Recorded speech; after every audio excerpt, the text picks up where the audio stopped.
Would you like to grow aloe vera? It's a great starter plant. But if you want it to be healthy, you need to do 3 things. You need to learn what it likes, give it what it wants, and get ready for it to grow.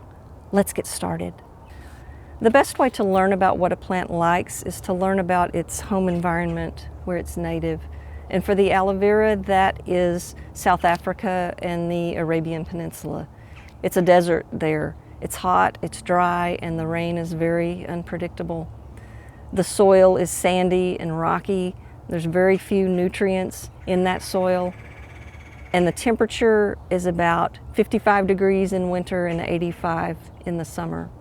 And if you think about it, that's very similar to a home environment where it is warm and it's dry, and you can control the amount of moisture that this plant gets when you water it.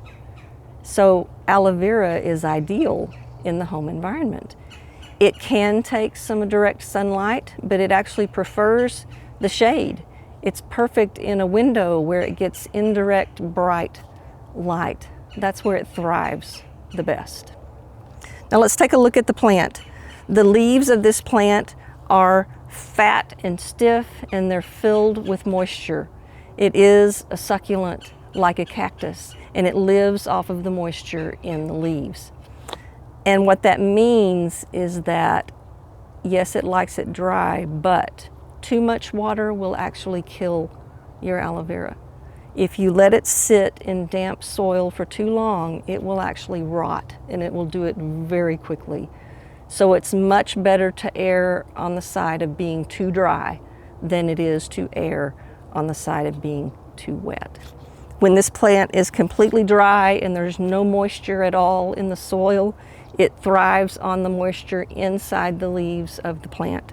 And so you can tell when it's too dry because the leaves start to wilt a little bit. They'll start to curl a little bit. And that's your sign, wow, okay, it's really time to water my plant now. Now the color of a succulent is very much based on how much sunlight it's getting. It prefers the shade, but it can take some direct sunlight. When it's in the shade, when it's just getting bright light, it is this bright green color with those gorgeous spots on the top of it. When it's getting a little bit more sunlight, like this one, the shade of the green changes just a little bit, and the inside of the leaves take on a red cast, and it loses a lot of those spots. And it's happy with a little bit of sunlight, and the color change is just the plant's way of dealing with that sunlight and protecting itself from the sunlight. But it can burn with too much sunlight. And what particularly will burn it is taking it from the shade and setting it in the sun where it's a sudden change in the amount of sunlight. In that situation, yes, the skin on the leaves can sunburn just like your own skin sunburns, and it can be damaging for the plant. So let's talk about the soil. When you have a plant that likes to stay dry, the soil is very important. It's best for your aloe vera for the long term to grow in potting soil that has an amendment in it that helps to keep it dry. And that amendment is perlite. It's this little white rock that you see, and it is a rock. It's a very lightweight rock that's filled with air holes. And when it's in the soil, it helps the soil to drain more quickly, and it gives the soil something to, it gives the roots something to wrap around that's dry, even if the soil is a little bit moist. So about 40% perlite and 60% potting soil is a very good mix for a succulent plant. Now, if you're running down to the store to buy an aloe vera, you're going to find something very interesting, because this is not potting soil. I know it's not potting soil by the color and by the texture. I can see the grains in the soil, and when I squeeze it, it's very spongy. And what this is peat moss. Peat moss is a very lightweight growing medium. It's easy for the greenhouses to use it when they're growing plants in mass production. It holds moisture really well, and because of the structure, it drains really well. But it can hold up to 20 times its weight in water. And what this means for the greenhouse is they don't have to water it very often. What this means for the store is they may not have to water it at all while it's waiting for someone to come and buy it. And if you wonder how that works, let me just show you. You can see it's light on the top, that's dry. It's dark on the bottom, that's wet. And look what happens when I squeeze the bottom of the plant. It's a sponge. Peat moss is a sponge that can hold water for a very, very long time. And for a succulent, that can be detrimental. If you're bringing it home in the peat moss, the first thing you're going to want to do is soak it in water, take off as much peat as you can, and put it in a pot. And I'm going to show you what that looks like. I'm going to go set it in water, and in a minute we will actually take this apart and I'll show you what the roots are doing. So let's talk about how this plant grows and spreads. An aloe vera grows by producing pups, and that is a baby plant that grows off to the side of the mother plant. And a plant, an aloe vera, can start producing pups when it's about 4 to 6 months old. So it's not going to be uncommon for your plant to produce these little babies off to the side. And those are great for sharing with your friends and neighbors. The more crowded it is in the pot, the more pups it produces. So it's important to be prepared for your plant to grow and to produce pups. And it's going to be good for you to be prepared for how to divide them. And so let me show you what happens when you don't take care of your pups. I have a friend who said, "Hey Carol, my aloe vera is ready to divide." And she sent me a picture, and I said, "Oh no, your aloe vera is past ready to divide."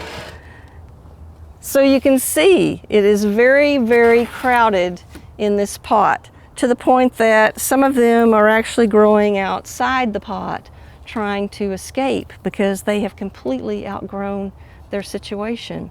And if you can believe it, when I first picked this plant up and moved it, about half of the pups actually just came right out of the pot. So this is actually half of what was growing in this pot to begin with. And so let's take a look at what it looks like when you take an aloe vera out of the pot. It's important not to be afraid to do that.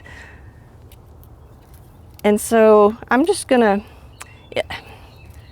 it's fragile because if you bend the leaves, they're gonna snap and break, and that is gonna happen. But as gently as I can, I'm just gonna turn it over and pull some of this out.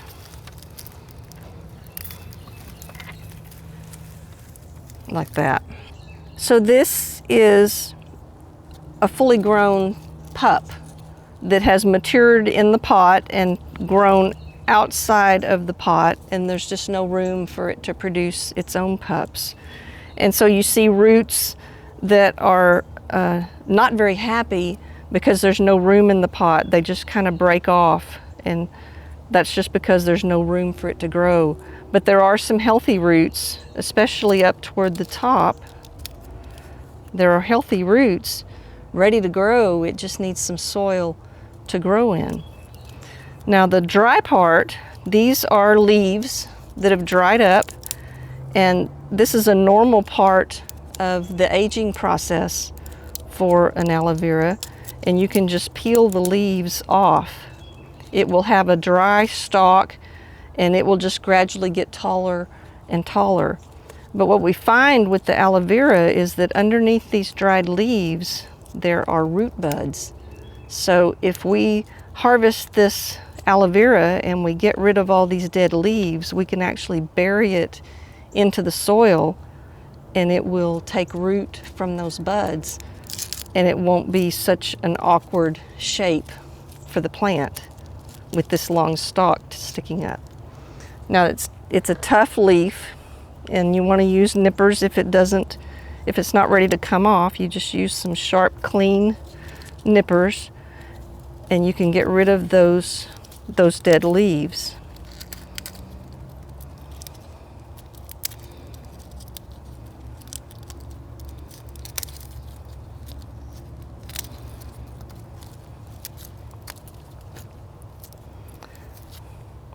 So as much of the dead material as you can easily peel off, go ahead and peel it off. This doesn't hurt the plant at all as long as you don't damage the stem underneath. You don't score the stem with your nippers. You don't, mark them with your fingernails or accidentally snap it so that it breaks. You're just kind of gently getting rid of as much of this extra papery material as you can. And so looking at the top leaves, this is a great example of what a plant does when it's not being watered properly. It's not getting enough water, and the end of the leaf has actually shriveled and died because it's thriving off of the moisture in this leaf. It doesn't mean the plant is sick. It means the plant has not had enough moisture, and so it's doing what God made it to do, and it's thriving on the moisture in the leaves. And so you can tell as I snap this one off that the moisture is there in the leaves. So if I wanted to peel this limb off, this leaf off, I could. If I want to just snap off the little tip of it, you can do that too. Either way, it will deal with that situation. Now this leaf that's bent, it won't be able to recover from that, and so you can snip it off. It may weep some juice out of the leaf, and that's fine. It won't hurt it to do that. You're just giving it an opportunity to recover from the damage. And so here's a great example of it wilting a little bit from not enough moisture. There's not enough moisture in this leaf stem for it to hold itself up. Now it's very common when you're repotting an aloe vera that you need to prop it up while it establishes the roots. Once the roots are established, it will hold itself upright. But when you've taken it out of the soil and you've taken away the support around the roots, it's not uncommon that it just gets top heavy and wobbly. So there's quite a bit of plant to take care of here, and I'm just, here we go. Here's a great example.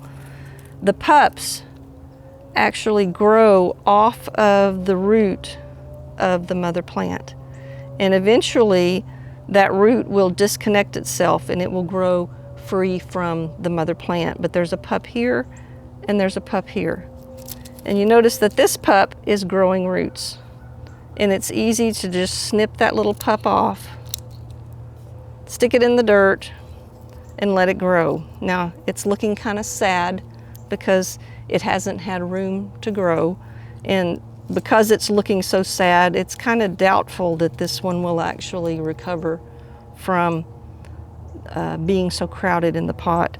But this pup has some potential, and so if we snip it off the mother plant,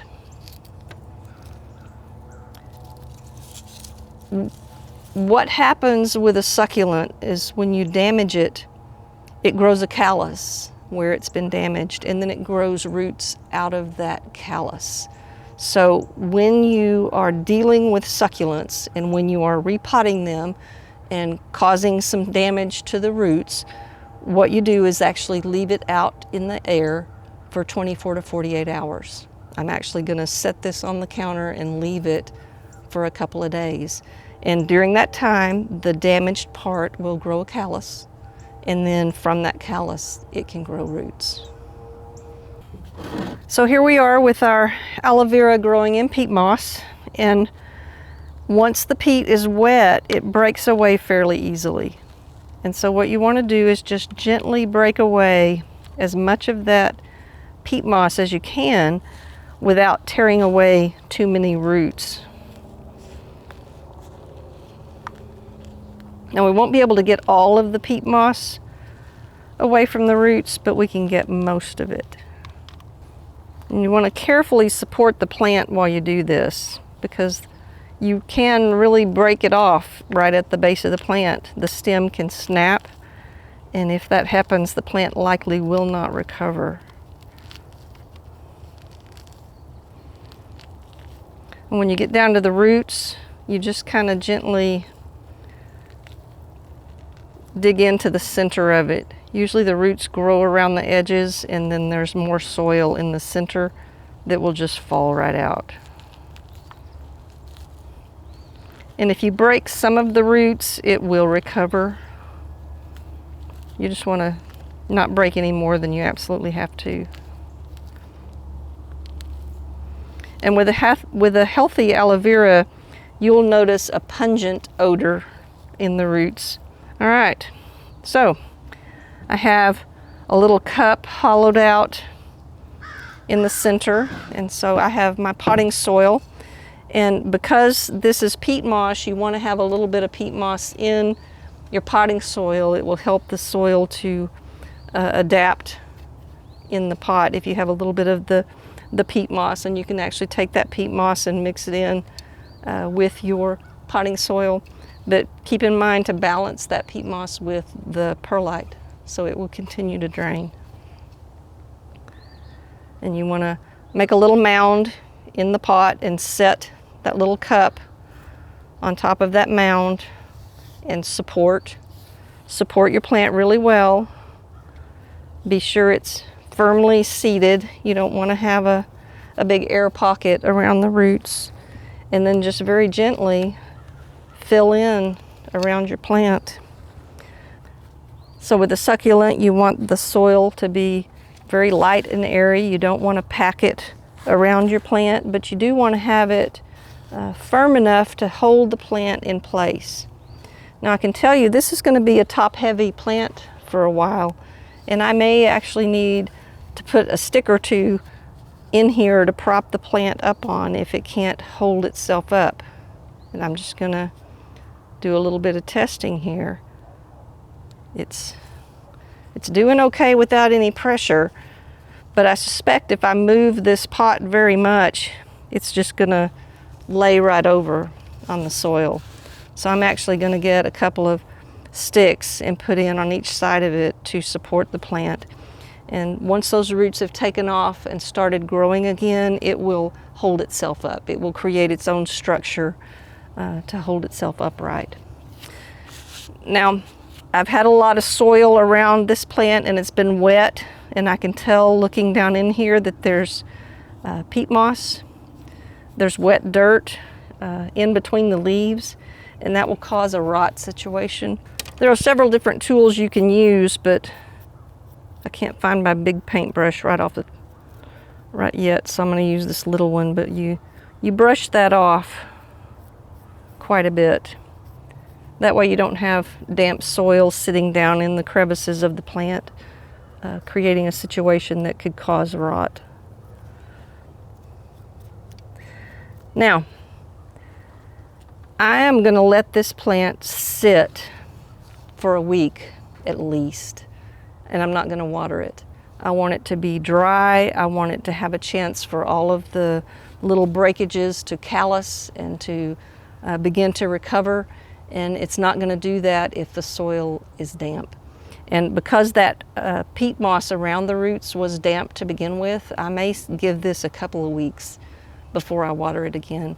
I'm going to be watching it carefully. I don't want it to start to wilt because it's using its own moisture, but I do need for it to have time in the dry for those roots to callus, and that's a really important step. I'm back with my aloe veras that I've cleaned up. I have 36 aloe vera plants that I have planted and propped up in the little pots, and I have a few left over that are a really interesting shape, and I wanted to show those to you before I let you go. And so they've been out for a couple of days. They have calloused on the parts where I have done some pruning, and some of them have this really awkward shape where they're draping over. And so I wanted to show you how to handle that.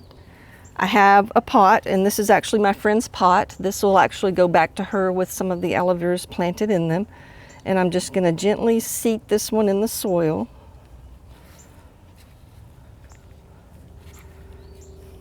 And the trick is going to be supporting it while it grows new roots. And so I use skewers. This is just a bamboo skewer, and I'm just going to put it all the way to the bottom of the pot to give it something to rest against while it recovers its roots. And so one of the leaves is actually draping down and going into the soil, and that's not a good situation. So I'm going to cut that one off. That will actually cause the plant to rot. And then this one's doing the same thing, but I think I can prop it up on the side here. Yeah, so that's going to work well. And I'm just very gently pressing the soil in around the aloe vera. You don't want it to be tightly packed. It needs to be loose and light and airy so those roots can grow freely. Now this one has a really odd shape. It is not going to sit in a pot well at all. And what I'm going to do with this one is actually drape it outside the pot. Now in a container garden, this is called a spiller because it spills out of the pot. And there are a few roots coming up out of the side that are not making it into the soil, and that's okay. I'm going to leave those roots right where they are because very likely they will grow out and down and into the soil. It's not uncommon in the natural environment when things break off of the plant to have some of these roots up in the air, and they're called adventitious roots when that happens. So I'm just taking these few that I have that are odd, and I'm gonna just slide them in to spill out the front of this container garden. Okay, now that one is not gonna stay, so this one's gonna find a different situation. So I'm gonna leave these two just like that. And so this pot is gonna need to rest. This container, this aloe vera needs a nice, cool, dry, shady place to just sit and recover, to grow some new roots, to get its color back. And so once I notice that the color is better, that it's standing up on its own, that it's beginning to grow new leaves, then I can move it into whatever position I want it to be in my landscape. And for this one, it'll actually be going back to my friend's house. Now this first aloe vera that I planted for you, the one that's darker because it was getting more sun, it has a skewer as well, and it has just a ring of Velcro tape, and it's just very lightly resting there, and it's just holding it in place while it establishes roots. And so the Velcro tape is a great tool to get from the plant store. I use it on all kinds of situations to support my plants. But there's another option too, and that's this green tape that you can actually wrap it around and tie it to the trellis. And so depending on the plant, I use both of these in my garden quite a bit. So I hope I have inspired you to grow some aloe vera. I hope I've answered your questions and shown you even some very difficult aloe vera situations to help you decide if that's something you want to grow. So if you have further questions, please leave a comment. I'll be happy to answer it. Please like and subscribe and share this with your friends. And I will see you next time on the Handcrafted Garden.